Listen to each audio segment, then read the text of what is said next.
Hello. My choice of research topic was legislative and legal precedent in the early American colonies, specifically what laws did Great Britain pass in to govern the American colonies, as well as why did they pass those laws? Why did they pick the laws? What was their precedent, their rationale?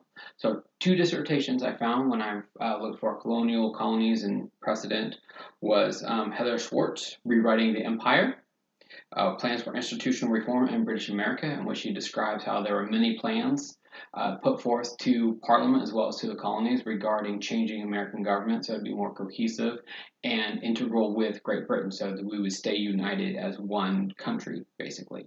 And Alexander McLean Mezzaferro, he had no new enterprise, that's in quotes because it's alternate spellings, subtitled Empirical Political Science and the Problem of Innovation in the Colonial English Americas.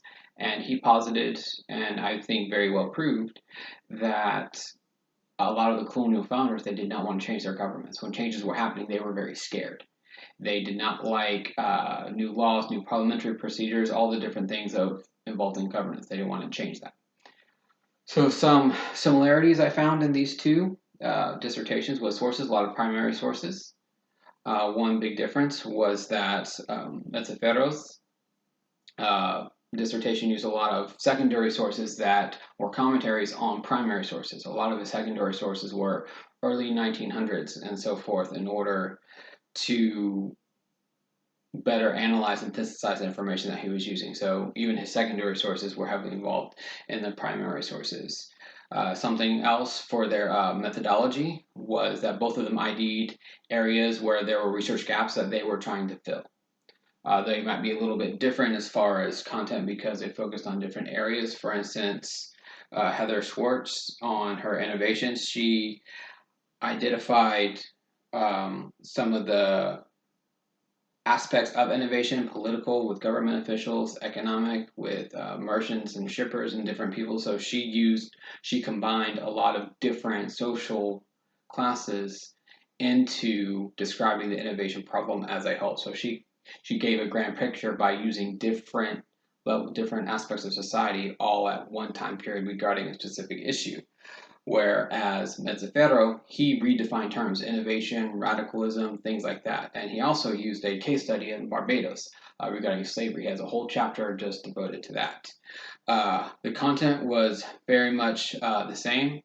Regarding primary sources, the colonial time period, British laws, policies, as well as other documents, correspondence between key colonial figures and parliamentary leaders. But one key difference in the content was that Schwartz's dissertation, she actually focused on the loyalist. She focused on those that were loyal to the crown because they were trying to make it work. So she made a position, these people, they're not just anti-American.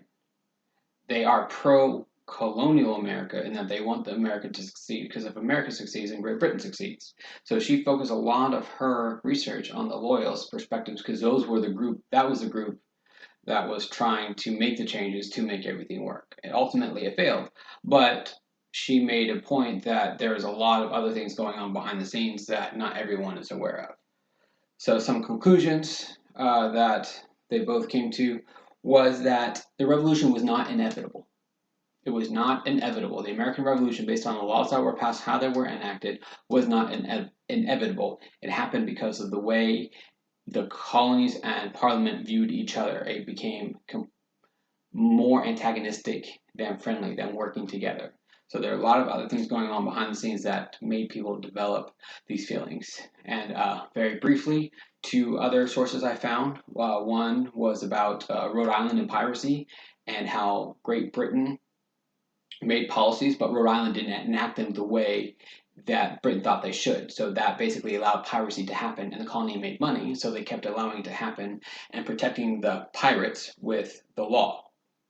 And so another great source I hope to use later is the history of the American legislatures, basically state legislatures, all the way from 1619 to 2009. And that source used a ton of legal proceedings, collections, newspaper articles, and was very comprehensive and broad. Thank you.